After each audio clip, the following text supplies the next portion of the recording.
ይህ የአፍሪካ ዋንጫው ድምቀት የነበረው ደጋፊ የመኪና ሽልማት ስጦታ ተበረከተለት።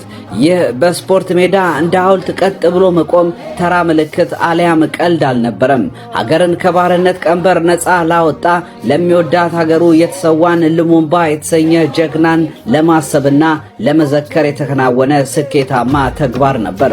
ግን አንድ የአልጄሪያ ተጫዋች በኮንጎች ማንነት ብቻ ሳይሆን በፓን አፍሪካ ባት ሉሙምባ ላይ ተሳለቀ።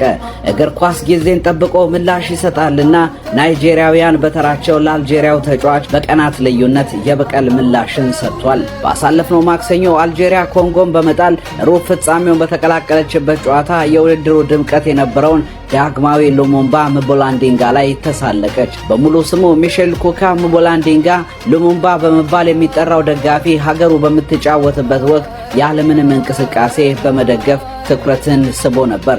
ሉሙምባ ሀገሩ በአልጄሪያ ስትሸነፍ በከፍተኛ ሐዘን ውስጥ ሆኖ በጨዋታው ወቅት ለመጀመሪያ ጊዜ ሲንቀሳቀስና በእንባ ተሞልቶም ታይቷል። የአልጄሪያው ተጫዋች መሐመድ ኡምራም ቀጥ ብሎ ከቆመ በኋላ በመውደቅ ሉሙምባ ላይ ሲሳለቅ ታየ።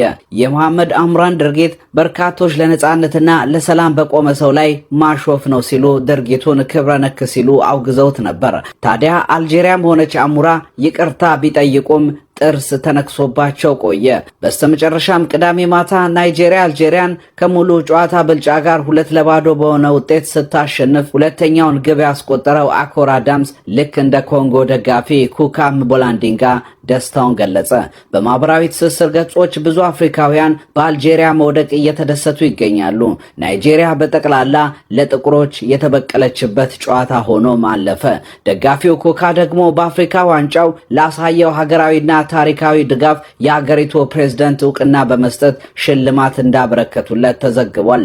የሀገሪቱ መገናኛ ብዙሃን እንደዘገቡት ሚሼል ኩካ ሉሙምባ የጄኢፕ መኪና ሽልማት እንደተሰጠው ይፋ ተደርጓል።